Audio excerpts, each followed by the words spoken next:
दोबारा बढ़ती रफ्तार और फैलते प्रदूषण से दिल्ली वाले खूब परेशान हो रहे हैं।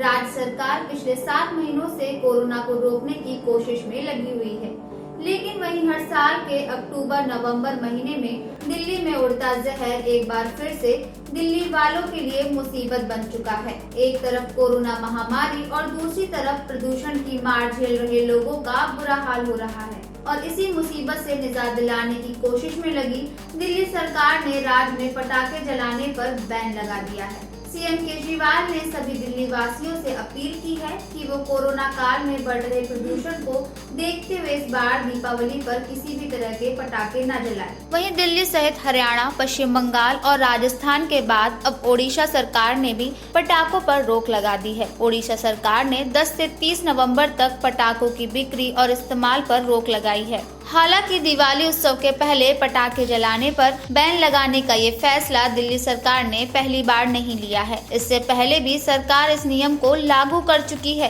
जिस पर शायद ही कुछ खास असर देखने को मिला था। ये फैसला लेने से पहले केजरीवाल ने एक उच्च स्तरीय बैठक की थी, जिसमें स्वास्थ्य विभाग और राजस्व विभाग के अधिकारी समेत दिल्ली के सभी जिलाधिकारी भी शामिल हुए थे और इसी दौरान नजदीक आते त्योहार को देखते हुए और बढ़ते प्रदूषण के वजह से पटाखे न जलाने का फैसला किया गया और इस बात की जानकारी सीएम केजरीवाल ने ट्विटर के जरिए दी है। इस दौरान सिर्फ पटाखे जलाने पर ही नहीं, बल्कि पटाखों को बेचने और खरीदने पर भी पूरी तरह से रोक लगाई जाएगी और यही नहीं, इस बात को पालन कराने की जिम्मेदारी खुद जिलाधिकारियों को दी गई है। अगर कोई भी इस नियम को तोड़ते हुए पाया जाएगा तो प्रशासन की ओर से उस पर कड़ी कार्रवाई भी की जाएगी। 30 नवंबर के बाद भी ये नियम जारी रहेगा। कहने का मतलब ये है कि सिर्फ ग्रीन पटाखे यानी इको फ्रेंडली पटाखों का इस्तेमाल किया जा सकता है। अब आप सोच रहे होंगे कि पटाखे भी कहीं इको फ्रेंडली होते हैं। जी हाँ, इको फ्रेंडली या ये कहें ग्रीन पटाखे भी होते हैं, जो दिखने, जलाने और आवाज में बाकी पटाखों की तरह ही होते हैं, लेकिन इनसे पोल्यूशन कम होता है, मतलब सिर्फ 40 से 50% कम हानिकारक। लेकिन सोचने वाली बात तो ये है कि क्या सिर्फ पटाखों से ही प्रदूषण फैलता है, और अगर इसकी दूसरी वजह भी है